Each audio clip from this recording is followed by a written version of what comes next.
ஒரு ஊர்ல மாமியார் ருக்மணி அம்மாள் தன்னோட பூஜை வேலைகள்ல மூழ்கி இருந்தாங்க. மருமகள் ஜெயா சமையலறையில சுறுசுறுப்பா வேலை செஞ்சுட்டு இருந்தா.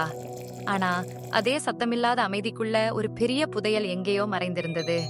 அது வெறும் வைர அட்டிகை மட்டும் இல்ல, ஒருத்தர் நம்புற அந்த உறவும் தான். ருக்மணி அம்மாள் பூஜை முடிச்சிட்டு அவங்க ரூமுக்கு போனாங்க.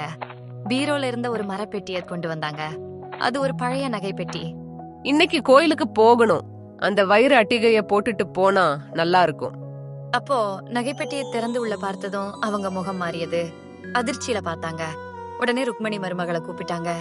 ஜெயா, ஜெயா, உடனே இங்கே வா, என்ன ஆச்சுன்னு பாரு.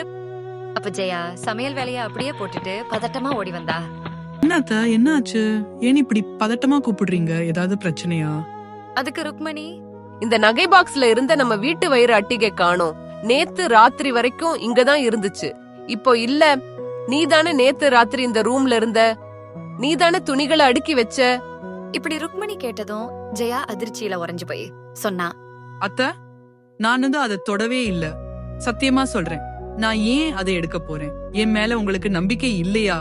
அப்ப ஜெயாவோட புருஷன் அருண் அம்மா கிட்ட வந்து, அம்மா, என்னம்மா சொல்றீங்க? ஜெயா அப்படிப்பட்டவள் இல்லைன்னு உங்களுக்கு தெரியாதா? உன்னை தவிர வேற யாரும் இந்த ரூம்ல இல்லையே, அதான் எனக்கு சந்தேகம் வருது. நான் சொல்றேன், நீதான் அதை எடுத்து எங்கேயாவது பத்திரமா வச்சிருப்ப. நல்லா யோசிச்சு பாரு, பொய் சொல்லாதே. இப்படி ருக்மணி சொன்னதும் ஜெயா கண்கலங்கி அழ ஆரம்பிச்சா. அப்போ மாமனார் சங்கர் அமைதியா வந்து, ருக்மணி, ஏன் இப்படி அவசரப்படுற? நல்லா தேடிப்பாரு, எங்கேயாவது வச்சு மறந்துருப்ப. ஒரு சின்ன சந்தேகம், அது ஒரு அன்பான உறவுக்குள்ள பெரிய வெடிப்பை உண்டாக்க ஆரம்பிச்சிருச்சு. ஜெயாவோட கண்ணீரும் ருக்மணி அம்மாளோட உறுதியான பேச்சும் ஒரு போர் மாதிரி அந்த வீட்டுல பரவ ஆரம்பிச்சது.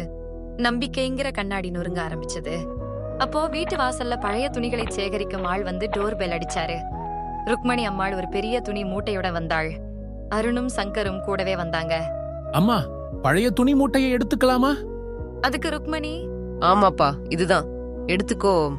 துணி மூட்டையை அவர் கையில கொடுக்கும்போது அதே நேரம் ருக்மணி அம்மாளுக்கே அந்த மூட்டையில ஏதோ ஒண்ணு பளிச்சுன்னு மின்ற மாதிரி தெரிஞ்சது. ஒரு சின்ன பளபளப்பு. அவர் சட்டென்று மூட்டையை திறந்து பார்த்தால், இது இது நம்ம அட்டிகை. ஐயோ, இது எப்படி இங்க வந்தது? அருணும் சங்கரும் அதிர்ச்சியில ருக்மணி அம்மாளை பார்த்தாங்க. நேத்து ராத்திரி பழைய துணிகளை அடுக்கும்போது ருக்மணி அம்மாள் நகை பெட்டியை எடுத்து பார்த்த போது அவர்களுக்கு தெரியாமல் அந்த வைர அட்டிகை பழைய துணியில விழுந்துருச்சு. அவங்க கவனக்குறைவால நடந்த ஒரு சின்ன தவறு மருமகள் ஜெயா மேல பெரிய பழிய போட்டுடுச்சு. இப்போ உண்மை தெரிஞ்சதும் அவங்களுக்குள்ள ஒரு பெரிய குற்ற உணர்ச்சி பரவ ஆரம்பிச்சது. அப்போ அருண் அம்மாவை பார்த்து, என்னம்மா, இது உங்க கவனக்குறைவால நகை தொலைஞ்சிருக்கு, ஆனால் ஜெயா மேல பழி போட்டிருக்கீங்க. ருக்மணி, உன்னோட அவசர புத்தியால தங்கமான மருமக ஜெயாவை சந்தேகப்பட்டுட்டியே. ருக்மணி அம்மாள் தலை குனிந்து நின்னாங்க.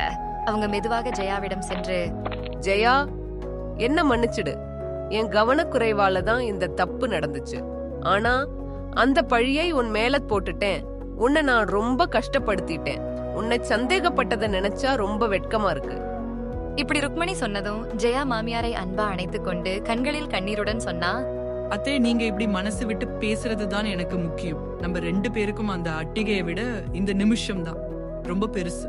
உங்களுக்கு என் மேல இப்ப நம்பிக்கை வந்ததுதான் எனக்கு முக்கியம். நான் உங்களை மனதார மன்னிச்சிட்டேன். இதுல எந்த வருத்தமும் இல்ல. நீங்க எங்க அத்தை இல்ல, எங்க அம்மா மாதிரி.